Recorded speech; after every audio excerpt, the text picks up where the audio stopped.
Broadcasting from the business capital of the world, this is the Podcast Business News Network.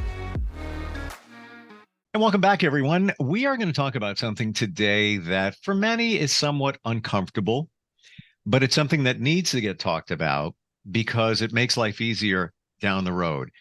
Talking about pre-planning a funeral, whether it's your own or a loved one. And if you think about it, when that time comes, you don't want to worry about making all these arrangements. You just want to honor that person. And that's what we're going to talk about today. He is the man behind 3 locations of Martin A. Gleason Funeral Home located in Queens, Flushing, Whitestone. He is John Golden, and he joins us today. Hi, John. How are you? Very good. And yourself? It's a pleasure to be with the Podcast Business Network and Mr. Harper. Thank you. Wonderful to have you here. And I'm gratified that we can talk about this because many of us just, and I'm sure you hear it in your industry, many people kind of push it to the side. I'll deal with it when I need to deal with it. But essentially, what are the benefits to pre-planning a funeral? Well, the comment we get most is that pre-arranging the funeral has made a very difficult time a little easier. And you can either fund the funeral if you wish. You can just put your wishes on file. It makes a big difference to have everything. The family doesn't have to make any decisions.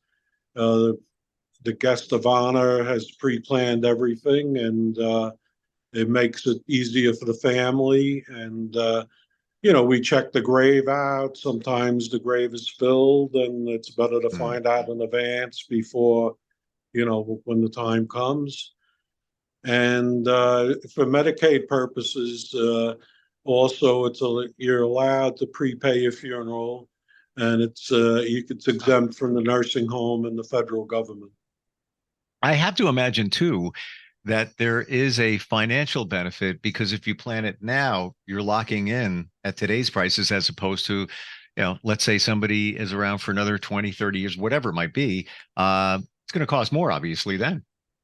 Yeah. In other words, the way it works in New York, we put the money aside. We can't touch the money till the death occurs. Interest accumulates in the account. We don't guarantee the price. Whatever the price is at the time of death would be the price, because the cemeteries go up, everything goes up. Sure. And, it's flexible if they want to adjust, one more limousine or one less limousine, they can do that at the time also. We also, there's a new form in New York, the agent form, where if somebody, now in New York, it's a majority rule state, where if there's 5 children, 3 of the 5 children are in charge. So if there's any disagreement among them, they can fill out this agent form in advance. It's for the funeral arrangement only, and they can name the person they want in charge of the funeral arrangements to prevent any difficulty at the time of death. And it just had to be witnessed by 2 people. We had a teacher, a long-time New York City school teacher, that passed away, and her relatives were in Europe, but luckily the relatives were going to have a direct cremation, but the neighbor stepped forward and said that no, I'll give the name Smith, it's not the real name, had brought a crypt in a cemetery in the area, and it entombed her husband there, and she had a space for herself there. She didn't want to be cremated. She was very active at the church. She wanted a mass, and the neighbor let the relatives notice, and the guest of honor got all her wishes, and she was interred with her husband. So pre-arranging does make a difference. In pre-planning, let's look at some of the things that you can do with funerals today. Many of us may have never even planned a funeral. Maybe we haven't even attended one. So it's ever changing. You can have food at a funeral, right? Yes, you can now have food at a funeral home. You can bring in catered food. You can have, we had a family the other day had a dove release at the church. There's many options available. We serve all faiths, all are welcome. We have the ministers, priests, rabbis come in. Sometimes the family wants to give a talk. They're allowed to do that too. And we specialize in burials and cremations.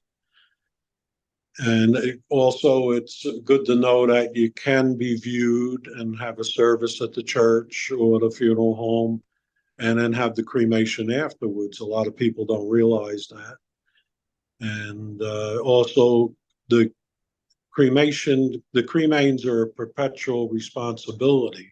So the family should think about doing something with the cremains, either bury them, put them in a niche. A veteran could have his cremains buried in the veteran cemetery at no charge. There's a lot of options because eventually, they will come down to the children, and the children will have to make a decision of what to do with the cremains, and it'll make it easier on the children if this is all planned in advance. That's the bottom line with the pre-planning, that you're honoring that person, or you're making sure that your wishes are honoring by just doing this in advance and not having to worry about it. Because you also have to think of it, it's being an emotional challenge on the family, at the time of passing, where they have to make those decisions. And you just want to remember that person. You don't want to worry about all the logistics and Right. all of that, right? Yes, that's correct. And having the agent form available always helps. And this way, when the children come in or the cousins, and if there's no relatives, no blood relatives, an agent can make the funeral arrangements in New York City or New York State.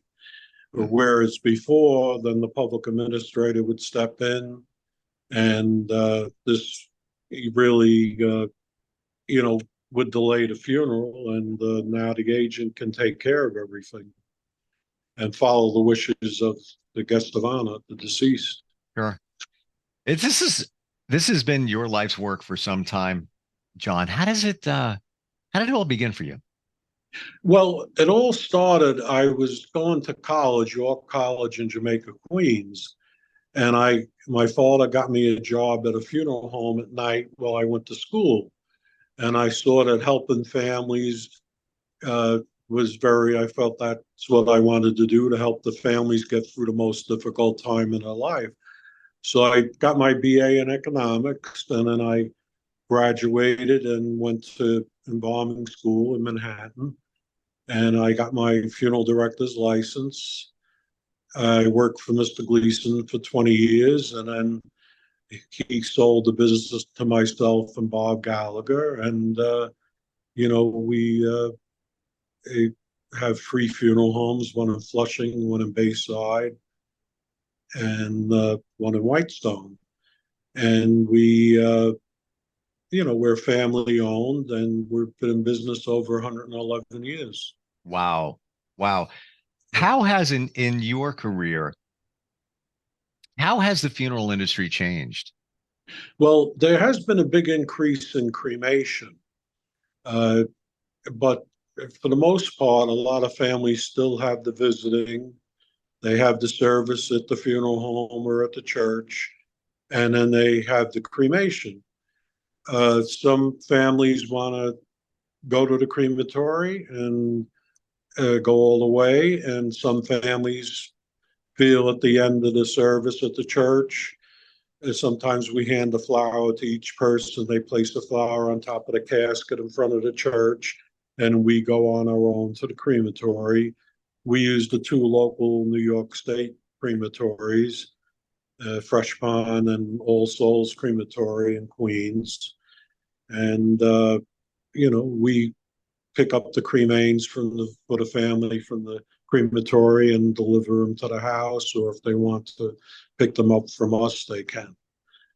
And we have urns too, and like I said, we do the veterans' funerals too, where if they're honorably discharged veteran, they can be buried with full military honors. And also at the veteran cemetery, they provide a headstone, a government liner, and the grave opening. There's no charge. Also, You bring up a great point, John, in that somebody can opt for cremation, but also still have a service.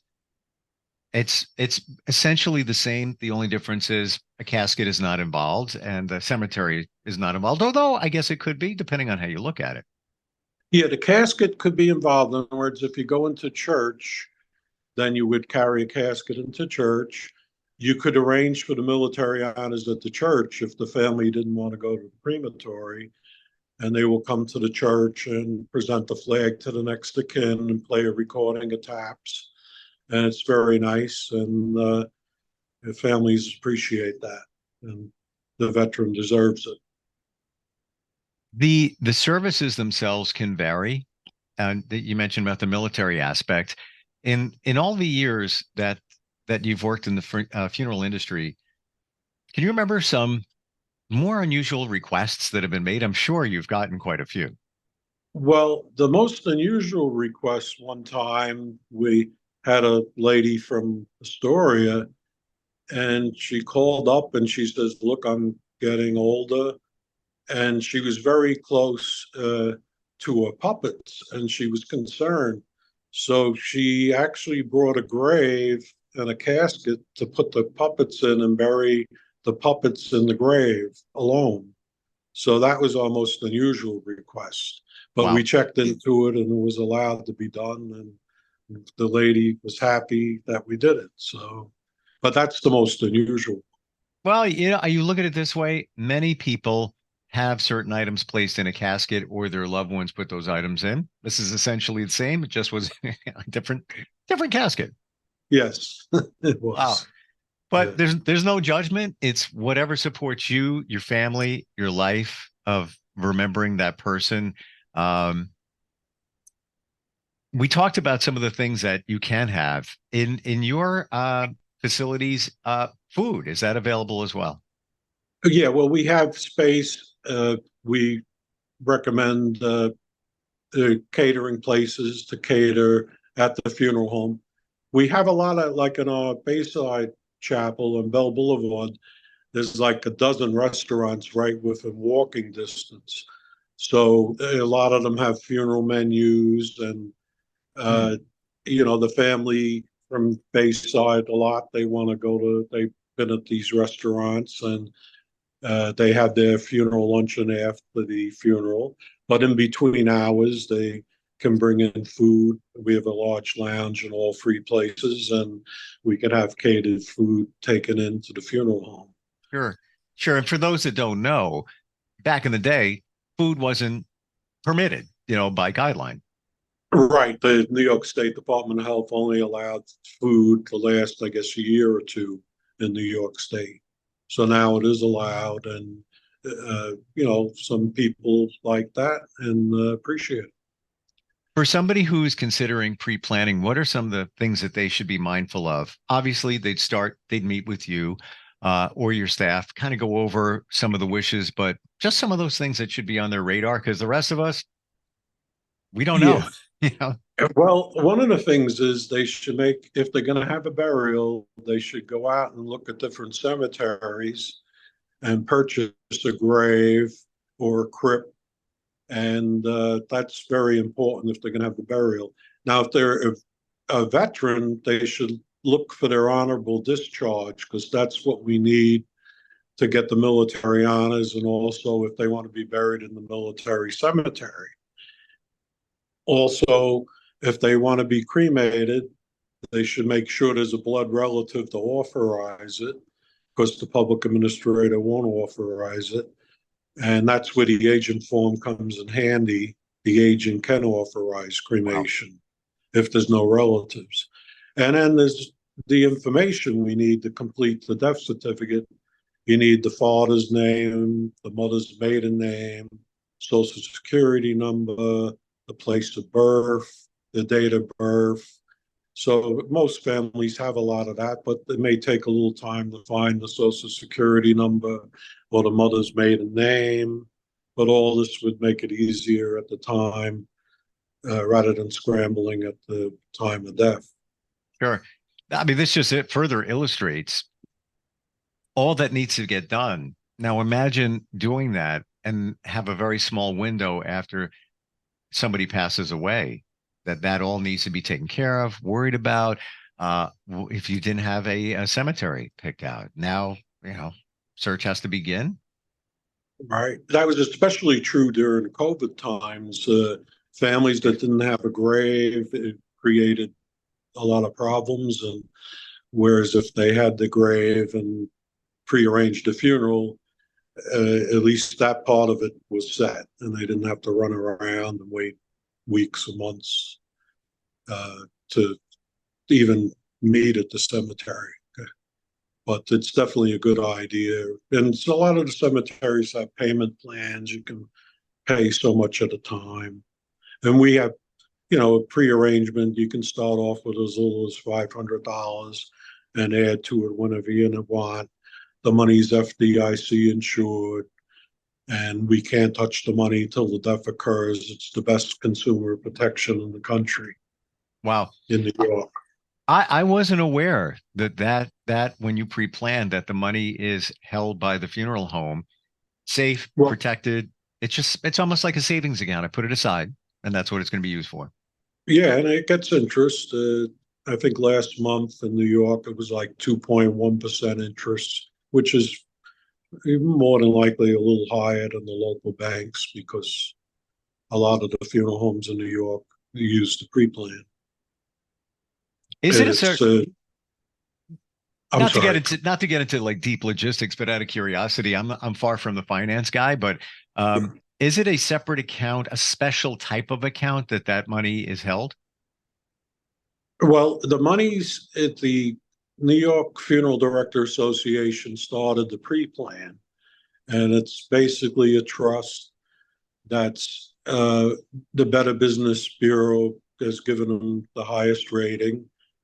And the account is in the name, we can't touch the money. So what happens when the death occurs, we send up a death certificate to Albany and they fund the funeral. So, and basically, if somebody moves to Florida and they're not coming back to New York, they can call up, as long as it's not Medicaid, we can refund the money if they're not coming back to New York with all the interest too. And there's no penalty, of any kind. So it's a real good program. In terms of the wake, what should somebody be mindful of there? Used to be back in the day, sometimes a couple of days, sometimes 2 separate sessions. Any thoughts on that? Yes, a lot of families usually have one day, though some do have 2 still. And some of them, sometimes they want to go right through from like 2 to 9. Some families want a little break and go 2 to 5, 7 to 10, so they can have a little break in between. Now I know families are bringing in SD cards. We have TV screens in the room, and they bring in pictures of the family and their loved one, and they rotate on the TV screen during the wake. And this way people can talk about, oh, I remember that, it was in Europe, that was in Italy, that was in Ireland, and they get to talk amongst themselves and the visitors, and helps, take their mind off of things a little bit with a little music in the background. What should somebody remember when they're planning, whether it's at need or pre-planning, some of the most important things, the things that we don't think of normally? Well, some families like to pick out the hymns they want played at the funeral mass or the funeral service. They want to pick out the readings. They want to pick out who's going to give the eulogy. And, there's a lot of thought on that, people can come in. We have different church forms. They have different standards, and we hand them depending on the church or the rabbi or the minister, and we give them what the church prefers, and then they can add what they would like. So denomination not important. Everyone is welcome at Gleason. Yeah, everybody's welcome. All are welcome. We have, we have imams come in. We have rabbis, priests, deacons. Sometimes family members want to give the service, and all faiths are welcome, and we respect everybody's religion and race or creed. Sure. So if somebody is looking to pre-plan, and I'm sure, again, this is new territory for most of us, somebody has questions, how do they find you, John? Well, they can call 718-359-6300, or they can send us an email at gleasonfh@aol.com. And then they could set up an appointment to come in and meet with one of our directors or myself. And, no obligation. They can just go through what kind of funeral they want. We would give them all the expenses of what it would cost, explain the whole process. And, if they decide to fund it, fine. Or they could just say, keep our wishes on file. And then when the time comes, we tell them to make sure you mention that you pre-arranged your funeral with us, and we'll get the folder out. And, it makes it a lot easier for everybody concerned. What are the 3 locations once again in the Queens area? We have one in Bell Boulevard and Bayside. We have one on 150th Street in Whitestone. And we have one on 149th Place in Northern Boulevard and Flushing. And they all have large parking lots, which is good to have. You know what? Before you even finish that sentence, I was about to say that's what you need. Because so many times, especially in that area of New York City or anywhere, if you don't have parking for loved ones, that's a bit of a challenge. John, great talking with you today. Love your honesty, transparency, and just enlightening us on why it's so important to pre-plan. And you truly do care. Your family, this home, the 3 of them, over 100 years caring for families, and that does say something. Oh, thank you very much. Appreciate you. Thanks, John. We'll talk again soon. We'll be right back. Okay. Are you looking for even more of the podcasts and hosts that you love? The Podcast Business News Network is proud to announce that you now have even more ways to listen live. Check out the MyTuner Radio, online radio box, and Simple Radio apps on iOS and Android, or find us online. Search for Business News Network on mytuner-radio.com, or search Podcast Business News Network on streama.com and onlineradiobox.com/US. Take your podcast on the go and don't miss a minute of the action.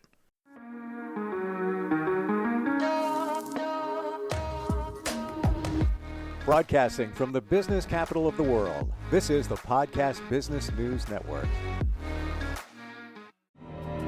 For nearly 2,000 severely injured veterans, everyday life has become filled with barriers. Day-to-day simple tasks can become pretty daunting. I have to carry my chair up 2 flights of steps or have somebody do it for me. What scares me the most is just the falling. When I'm struggling with my house, I think, to have that one great barrier just knocked down, it's crucial. Home for Our Troops is a wonderful nonprofit that builds a mortgage-free, fully adaptive, handicap-accessible house. And there's no catch. It'll be our very first home that we've ever owned. This is a game changer. This is where your life begins again. We need you to join us in completing this important mission. Please visit hfotusa.org